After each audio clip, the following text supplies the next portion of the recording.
alias Demon Slayer. J'avais vraiment envie de vous faire cette vidéo depuis un petit moment. En fait, depuis que j'ai commencé l'anime, j'avais envie de vous en parler, mais je ne pouvais pas car je l'avais pas terminé. Donc j'ai un petit peu, on va dire que j'ai un petit peu binge-watché la série au cours de cette dernière semaine, ou plutôt des 2 dernières semaines. Et j'ai donc hier terminé Kimetsu no Yaiba. Alors j'avais depuis très longtemps envie de regarder cet animé, puisque l'année dernière et au cours de cette année tout le monde en parlait, tout le monde disait que c'était l'animé de l'année. Et du coup forcément j'étais très très intrigué, j'avais fait exprès de rien ne me spoil. Donc quand j'ai commencé j'étais super content de découvrir une nouvelle œuvre. Et là c'était une œuvre sur laquelle j'avais on va dire pas mal de garanties en plus, vu que je savais que tout le monde en disait du bien. Ce qui n'est pas spécialement gage de qualité, il y a eu pas mal d'œuvres que beaucoup de personnes ont aimé, que moi je n'ai pas aimé. Mais c'est quand même relativement rare. Ça dépend en fait des goûts personnels de chacun. Peut-être que vous n'aimeriez pas du tout cet animé. Et dans tous les cas, on va en parler aujourd'hui. Donc Kimetsu no Yaiba, déjà on va commencer par le commencement. Je suis quelqu'un qui regarde beaucoup d'animés, de séries, mangas, films. Du coup j'avais un petit peu du mal à trouver le temps de mater des animés le soir. Mais avec Kimetsu no Yaiba, j'ai direct eu cette petite addiction de vouloir voir la suite, et donc de me forcer à trouver le temps. Et je fais la précision car c'est assez important pour moi. J'aime bien, surtout quand c'est des animés, à la limite quand c'est des films et des séries. Quand c'est un film, vous voyez, ça dure 2 heures, et après en général on passe à autre chose, à part si c'est des trilogies où il y a des suites. Mais pour un animé, j'aime bien accrocher assez rapidement, parce qu'après tu sais que tu pars sur 12 ou 25, voire plus épisodes. Donc forcément, voilà pourquoi j'ai cette précision, parce que pour moi c'est important. Et j'avoue que dès le premier épisode de Demon Slayer, j'avais envie de voir la suite. Et ça, c'est déjà un très très très bon point.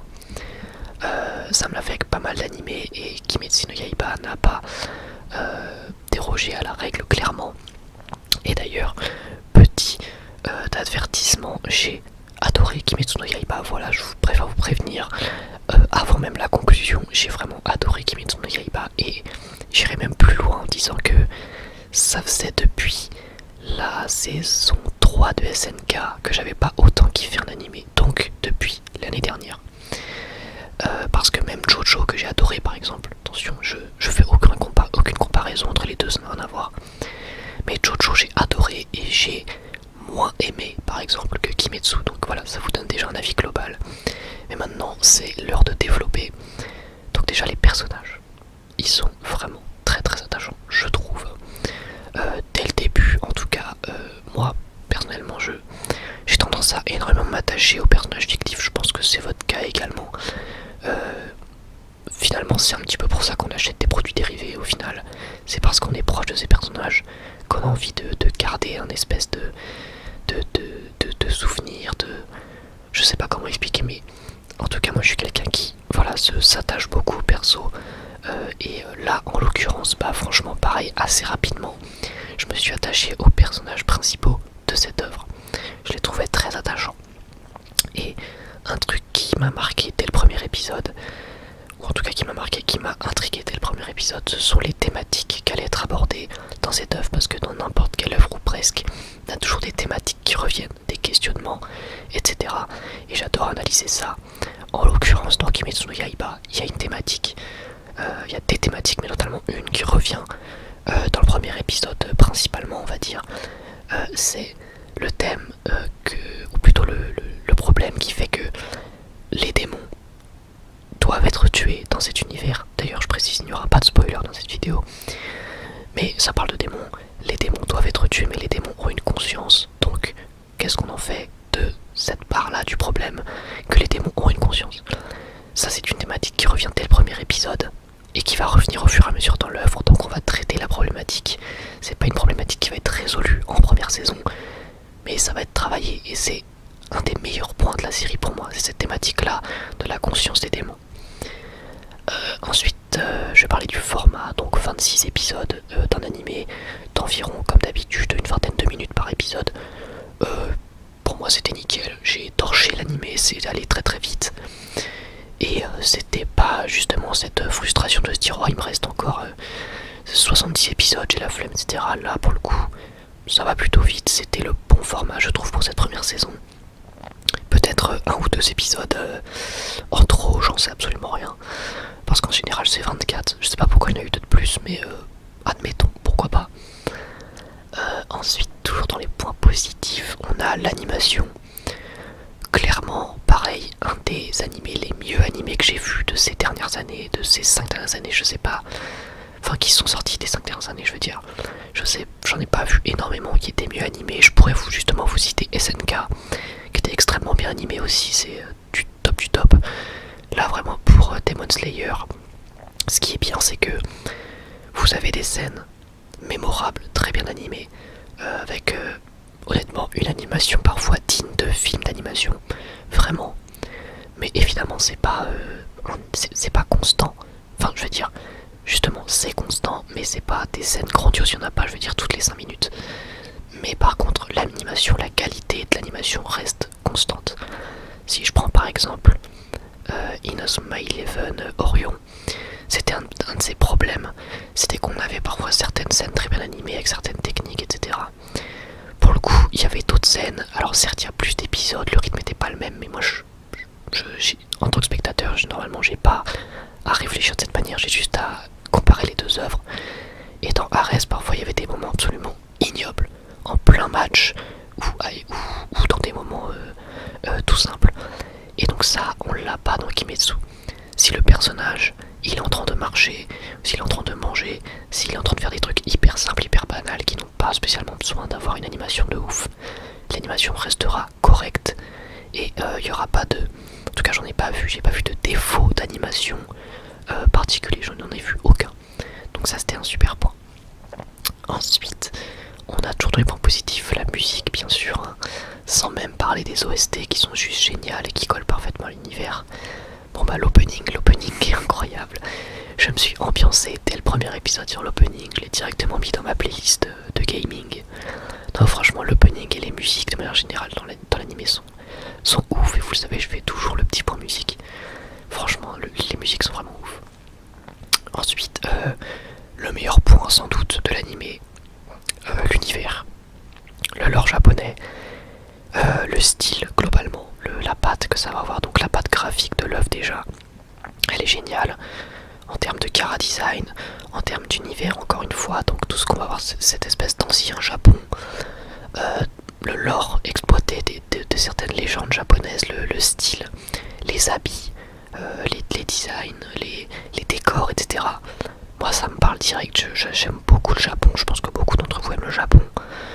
Honnêtement ça fait voyager, ça fait voyager, c'est peut-être un petit peu abusé, mais honnêtement, quand tu vois un univers qui te paraît pas répétitif et qui est très beau à l'œil, bah déjà ça te donne envie de continuer, donc ça très très bon point.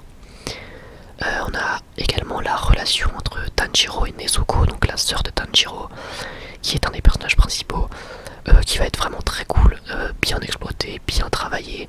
On a que 26 épisodes et c'est bien fait, on a les scènes qu'il faut là où il faut, c'était franchement très bien exécuté. En ce qui concerne l'humour de l'anime, il y a pas mal d'humour, peut-être un petit peu trop par moment, il faut aussi dire les points négatifs. Parfois qu'il y a peut-être un petit peu trop d'humour, mais l'anime, je le trouve honnêtement drôle. Faut savoir que les japonais ont un humour quand même vachement différent d'une autre, il y a énormément d'animés où je le dis, je suis le premier à le dire, l'humour est pas spécialement réussi. En l'occurrence ici, je trouve qu'il l'est, donc franchement c'est cool. Moi j'aime bien parfois les trucs un peu absurdes, il y a des trucs un peu absurdes, même quand c'est pas spécialement drôle, ça peut faire au moins sourire. Et honnêtement, j'ai trouvé que la plupart des scènes d'humour étaient drôles. Il n'y avait pas trop de trucs gênants, même quasiment aucun truc gênant, quasiment aucun truc où je me dis ok ça c'est vraiment pas marrant. Donc bon point aussi de ce côté-là, peut-être un petit peu trop d'humour, mais la plupart du temps ça marche plutôt bien. Ensuite pour parler du personnage principal qui est donc Tanjiro, là franchement c'est le coup de cœur aussi pour moi, enfin j'ai beaucoup de coups de cœur dans cet animé, hein, comme je vous l'ai dit depuis le début de la vidéo, mais alors Tanjiro franchement je suis content parce que j'avais très peur en commençant cet animé de tomber dans le héros cliché, le personnage principal qui aurait été un petit peu élu de la prophétie, qui aurait été un petit peu... ou alors à contrario, si c'est pas l'élu de la prophétie, le héros trop faible, trop nul, le héros incapable au début qui sait absolument rien faire. Et bah là c'est bien, on a un héros plutôt réaliste au final, puisque on a un personnage qui est attachant. Alors déjà, si on doit parler de la base, son design est quand même vraiment cool. Il est attachant, il est inexpérimenté, certes, au début, mais il est quand même malin. Et globalement, il a plein de bonne volonté, ce qui fait qu'il est capable de faire beaucoup de choses dès le début. Et ça, je trouve ça cool. Évidemment, c'est pas dans l'excès. Il peut pas te faire des trucs de ouf dès le début, bien sûr. L'important, c'est de faire une progression. Mais c'est pas le perso ultra merdique qui sait rien faire, qui a aucune capacité, qui est pas débrouillard et qui, en quelques entraînements, va devenir hyper badass, hyper fort. Non, c'est pas ça. Là, c'est un personnage qui a du potentiel, qui est malin, qui est capable, qui sait faire des choses et qui, en s'entraînant pendant longtemps avec de la bonne volonté, va être toujours inexpérimenté, mais va s'améliorer et être au final à un niveau plutôt intermédiaire, mais avec un fort potentiel. Je sais pas si je suis clair, mais en gros, on n'est ni dans le trop cheaté, ni dans le trop faible.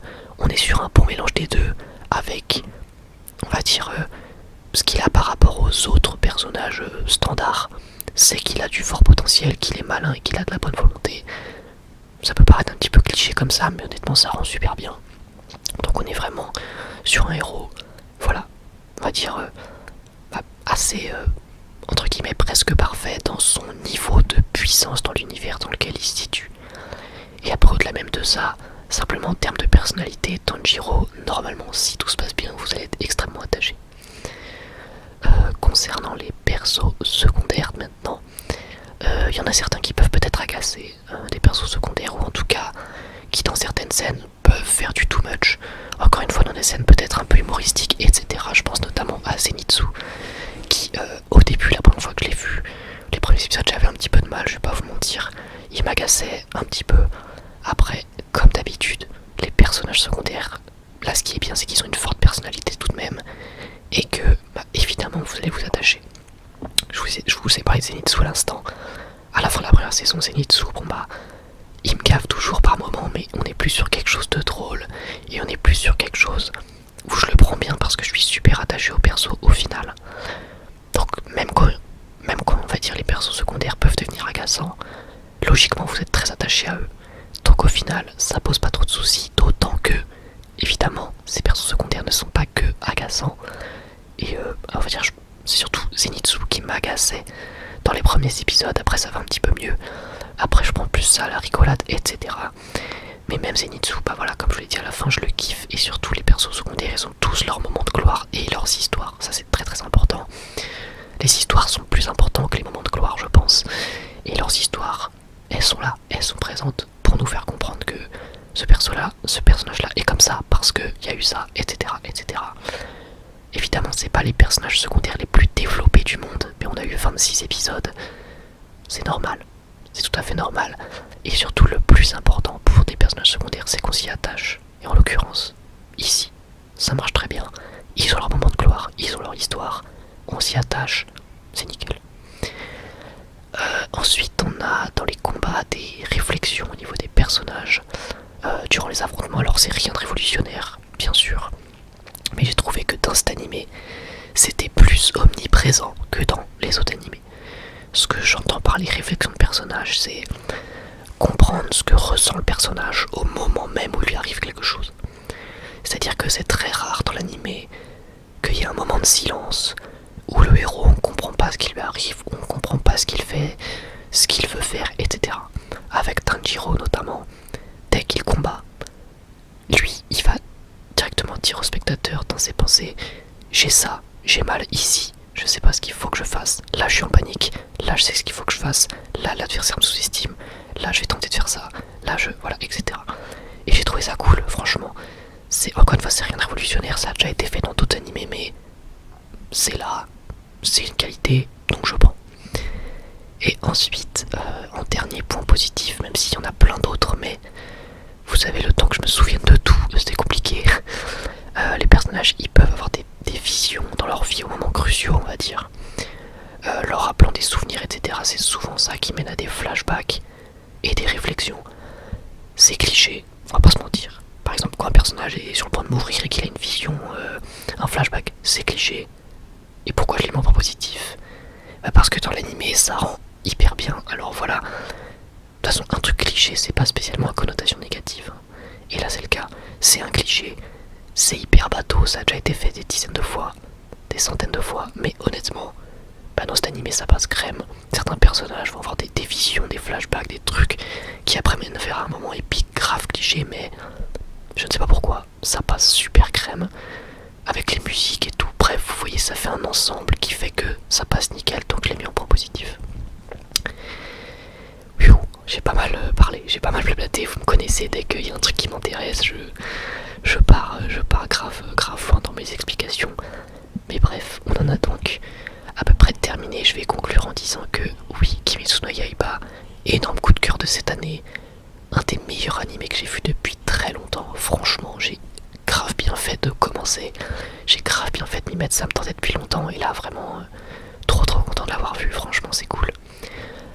Donc voilà, n'hésitez pas à me dire ce que vous avez pensé de Kimetsu no Yaiba dans les commentaires. Franchement, j'ai vraiment envie d'avoir votre avis, donc n'hésitez pas à me dire aussi ce que vous avez pensé de cette vidéo. J'espère sincèrement qu'elle vous aura plu.